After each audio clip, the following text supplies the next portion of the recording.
We don't hate you. We don't care enough about you to hate you. We just see that you're a fool. You make a fool out of yourself virtually every day. That's why we talk about you. We're laughing at you. We're making a mockery of you. You're making a mockery of yourself. It's not hatred. You really should learn to distinguish between those two different emotions because you're receiving one in droves, and it's not hatred. You can act, like you're Beyonce all you want. You're not. And just like her, you can play the victim when you're not. But you're going to have your hands full with people laughing at you because you behave so foolishly. When Megyn Kelly locks onto a politician, it isn't just sharp criticism, it's total destruction. Jasmine Crockett, once flaunted as the Democrats' blazing new star, was yanked out of the glitz of the spotlight and hurled into its unforgiving heat. Kelly didn't just call out flaws in Crockett's image. She shredded the entire act, ripping through every layer until only raw exposure remained. What once looked like a meteoric climb now reeks of a jaw-dropping crash and burn, and Crockett may never claw her way out of the ruins. I've had about enough of her. She wants to be like a member of the squad. She thinks of herself like an AOC. She talks like, she's from the hood. Meanwhile, she grew up in a nice family. She didn't talk like this 3 years ago. 3 years ago, she sounded like you and I sound in this conversation. Like, I'm really excited to be going to Congress. I can't wait to get started on my new job. And now she's like, we need to smash. Kelly zooms in on Crockett's fatal weakness, confusing noise with power. The louder Crockett screams, the more she convinces herself she's winning. But volume isn't brilliance, and rage is no stand-in for proof. Kelly rips away the mask, exposing how behind all the shouting, hand flailing, and circus theatrics, there's almost nothing of real weight. It's like watching someone pound their fists on a table while the real battle rages miles away. Crockett mistakes the echo of her own voice for true authority, and Kelly shatters that illusion with ruthless precision. So she claims to be, from her people. She puts on this image that she understands the Black American struggle. But let's face it, the girl went to private school. She went on to, I don't know what college and law school. She went to, it's like, she's a complete fake. Yeah. She's as fake as her eyelashes. She's as fake as her hair. She's as fake as her fingernails. And she is such a massive fraud. If you are enjoying this takedown, please hit that subscribe button. What makes Kelly's demolition land so brutally is how she exposes the truth. Crockett's rise was never about talent. It was manufactured by a political machine desperate for a flashy new face. Crockett didn't seize the spotlight through hard-won victories. She was handed it because she matched a storyline, a convenient prop with a loud bark, the loyal attack dog unleashed on command for party bosses. But when it comes to proving she offers more than noise, there's nothing to be found. Megyn Kelly tears off that protective armor, unveiling a politician propped up by optics, not ability. The Clinton administration. Please calm down. Don't tell me to calm down. Calm down. Because y'all talk noise and then You're out of control. He said, Jasmine, what you have to realize is that if you are really going to make change, it's not going to be in the Texas House. He said, you did a great job playing defense, but you have a chance to play offense. Someone on this committee then starts talking about somebody's bleach blonde, bad built butch body. Meanwhile, you pointed out, her high school looks like a cast. Kelly doesn't just fire off criticism, she drops the whole picture into sharp focus. She stacks Crockett alongside the long line of politicians who mistake flashy showmanship for real policy and shameless self-promotion for public service. Crockett's overblown committee hearing theatrics, her obsession with chasing viral clips, her non-stop need to mug for the cameras with every smirk and exaggerated eye roll, Kelly turns it all into fuel for her fire. This isn't leadership, it's theater at its cheapest. And Kelly makes it crystal clear. Crockett isn't behaving like a lawmaker at all. She's a bargain bin influencer who somehow wandered into Capitol Hill. We were having a committee hearing on oversight, and it was really late at night. And I was really irritated because I'm always like, why can't we work normal work hours like regular people, 8 to 5? I don't know what's wrong with Congress that we're always doing crazy things at 9, 10, 11, 2 a.m. under Nancy Pelosi. So we're on the oversight committee, and she is running off her mouth, and I shot at her about her massively huge fake eyelashes. Yeah, this made news. Yeah, and I was like, well, I said something along the lines of like, well, you can't read it because of your fake eyelashes. The deepest sting comes when Kelly tears apart Crockett's so-called achievements. Her record, unimpressive if we're being generous. She's mastered the art of inserting herself into controversies, but when it comes to passing serious legislation or producing real results, her resume is is paper thin. Kelly hammers the point by placing Crockett's non-stop self-promotion side by side with the nearly empty list of things she's actually delivered to her constituents. It's a savage reminder that Crockett's true skill isn't leadership, it's pure political survival. But you're gonna have your hands full with people laughing at you because you behave so foolishly. And the fact that you're a diva bitch behind the scenes, so much worse. You're not even beloved by your staff. Like, you alienate everyone. The people who know you best don't like you. The people who are just glancing at what you're putting out there publicly don't like you.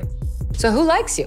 Megyn Kelly locks in on Crockett's heavy reliance on identity politics. Crockett constantly hides behind race and gender, twisting every critique into a supposed attack on who she is rather than what she says. Kelly slices through that shield like a hot knife through butter, exposing the truth. Identity can't cover up shallow arguments, flimsy strategy, and priorities that are completely derailed. The crowd doesn't see a fearless fighter for progress. They see a politician cashing in on grievance politics for personal gain. Kelly makes that message sharp, undeniable, and devastating. But the knockout blow lands when Kelly highlights Crockett's lack of discipline. While others in Congress at least pretend to project professionalism, Crockett can't resist snapping back. She turns every policy debate into a personal street brawl. Kelly drives it hard. This kind of chaos may rack up clicks online, but it annihilates credibility in Washington. Real players know when to push, when to pause, when to strike with precision. Crockett doesn't. She's all impulse, zero strategy, and Kelly leaves absolutely no doubt about it. It's perfect. The Human Rights Campaign. These are the people who run around harassing every business to make sure that they're being pro-LGBTQ and pro-DEI and not doing anything that a Human Rights Campaign finds offensive in any way, shape, or form, unless if you are in a wheelchair and are the governor of Texas, in which case it is fine for Jasmine Crockett to do this to you. Watch. Because we in these hot-ass Texas streets, honey. Y'all know we got Governor Hot Wheels down there. Come on now. Megyn Kelly mercilessly skewers the hypocrisy running through every one of Crockett's moves. Crockett rails against privilege while happily pocketing its perks. She slams the very system that signs her paycheck. She preaches justice and fairness, then mocks or dismisses anyone daring to disagree. Kelly leads the audience through example after example, pounding the point home. Hypocrisy corrodes credibility faster than anything else. And with Crockett, hypocrisy isn't the exception, it's the routine. Kelly doesn't get distracted by Crockett's chaos. While Crockett thrives on shouting matches, Kelly methodically strips her down. Every outburst screams insecurity. Every desperate grab for attention exposes fragile confidence. Every defensive rant proves she can't stand toe-to-toe in a real debate. Instead of looking powerful, Crockett looks brittle, out of her depth, flailing against critics who see straight through the act. The takedown only cuts deeper when Kelly zeroes in on Crockett's obsession with image. Crockett seems more committed to building a brand than building policy. She knows how to dress for the cameras, stage a viral stunt, and spin a soundbite into a trend. But Kelly makes it brutally clear, obsession with branding isn't strength, it's a trap. Guest has some more on Ms. Crockett. He's Benny Johnson. He's host of The Benny Show, and he has an exclusive report now on Crockett's alleged background. See, he traveled to where Crockett claims she is from a tough area of South Dallas. You know, you hear her speak. She tries to talk street like, okay. Compared to where she's actually from, it's quite a different picture. Where she's actually from is a beautiful, well-manicured area for the elite.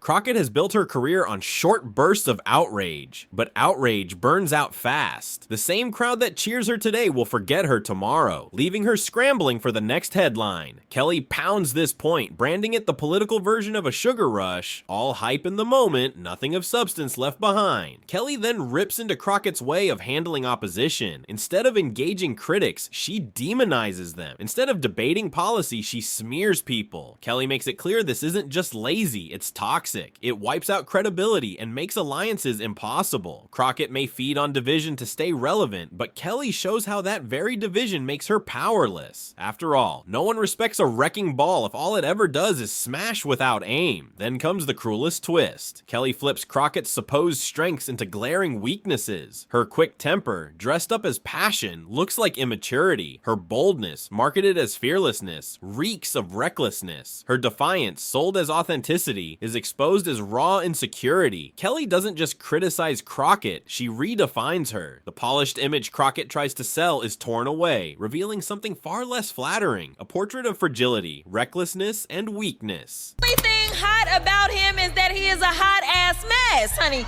I gotta check my woke rule book, Walter, but I'm not sure I don't think that's allowed. I do not think you refer to the guy who's in a wheelchair as the governor of your state as Governor Hot Wheels. Some of her defenders online are like, we all call him that down here. And as far as I can tell, it's only nasty leftists who do.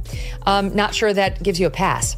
What makes Megyn Kelly's takedown of Jasmine Crockett so captivating is how effortless it feels. Crockett thrashes with sound and fury, while Kelly stays calm, precise, and unrelenting. Crockett flails, Kelly dismantles. Crockett makes noise, but Kelly's strikes land louder, cutting deeper every time. By the end, the audience isn't just unimpressed with Crockett, they're embarrassed for her. The roast leaves her with no veil to hide behind. Neither inexperience nor charisma can shield her now. Kelly rips away the facade and exposes the truth. Beneath the bluster is an ordinary politician, lacking the discipline and depth to ever be taken seriously. And in Washington, where perception can be just as lethal as policy, that kind of exposure is deadly. Crockett wanted to be the rising star, but after Kelly's demolition, she looks less like a leader in the making and more like a shooting star, brief, bright, and already burning out. What makes the sting even crueler is how Crockett built her brand. She leaned almost entirely on personality over substance. And in politics, charisma may buy a viral clip or a few flashy headlines, but it never sustains a career.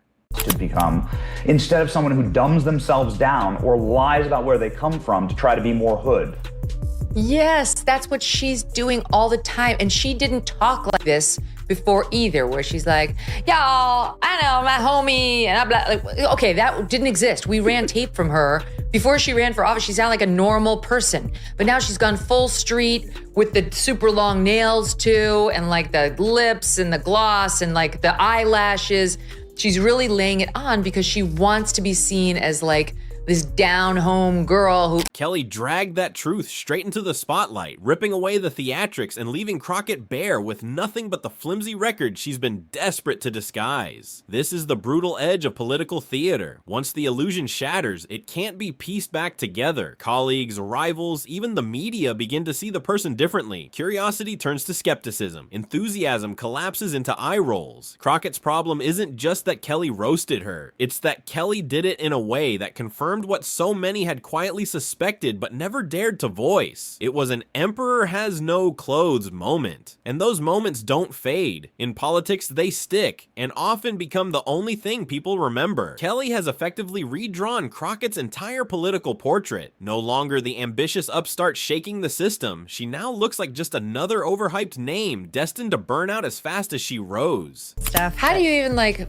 There's no reaching across the aisle to that. No, Yeah, like not at that's all. Well, she's not a real person. So some interesting things that I've always observed about her is how she treats her staff. She treats her staff like they are just beneath her. I read that in the New York Post. Can you confirm? Yes. Wow. So she always has, one of her young male staffers has to carry her big, heavy handbag for her. She just hands it off.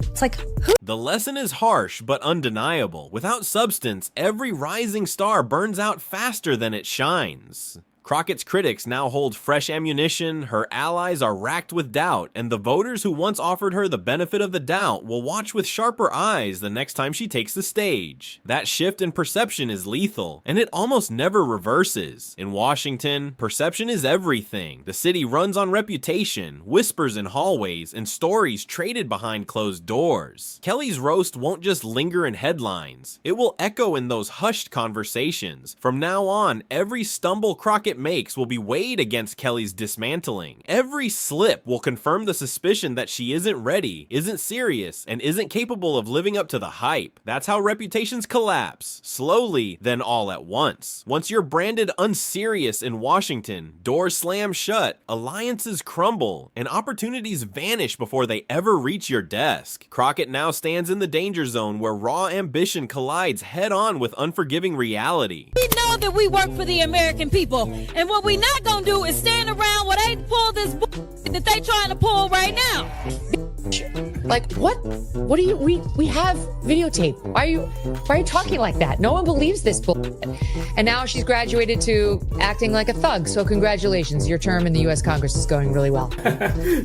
If she digs in her heels, she looks desperate. If she backs down, she looks weak. There's no safe move left, and that's why Kelly's takedown hit like a lightning strike. It trapped Crockett completely. The brilliance of the roast wasn't just in Kelly's sting, it was in the no-win scenario she created. No matter what Crockett does next, she only proves Kelly right. Megyn Kelly didn't just throw shade, she rewrote Crockett's entire political identity. In Washington, perception is power, and once a story takes hold, it clings like glue. Thanks to Kelly, Crockett's story is sealed. A politician puffed up by hype, undone by her own inexperience, and stripped bare by someone who knows exactly how to shred illusions. This wasn't a passing burn, it was a permanent stamp. Kelly may have branded Crockett forever as a pretender, a lightweight dressed up as a heavyweight, and for someone addicted to the spotlight, that's the cruelest punishment of all. The bitter irony? Crockett stepped into the glare chasing glory, and she got it, but not the kind she wanted. Instead of being hailed as a bold new voice, she's now a cautionary tale of what happens when hype outruns skill. Political careers run on momentum, and once it shifts against you, dragging it back is almost impossible. Kelly flipped that momentum upside down, leaving Crockett fighting not just for credibility, but for survival, for the very image of being a rising star. The fallout is brutal. Stars rise when they command respect, when they prove they've got more than flash and fury. Crockett never reached that point. Kelly cut her down before she could build a real foundation. Now her brand is cracked, her shine is fading, and the whispers in Washington have already started. From this moment on, when DC insiders trade stories about Jasmine Crockett, it won't be about promise. It'll be about how Megyn Kelly dismantled her. Clean, calculated, and unforgettable. That's the mark of a devastating roast. It doesn't just win the moment, it rewrites the narrative. And for Crockett, that new narrative isn't just damaging, it could be the beginning of the end. In the end, Kelly didn't just roast Crockett, she rewrote her story. What was once a rising star now looks like a fading spark, and in Washington, that's the kind of shift that can end a career.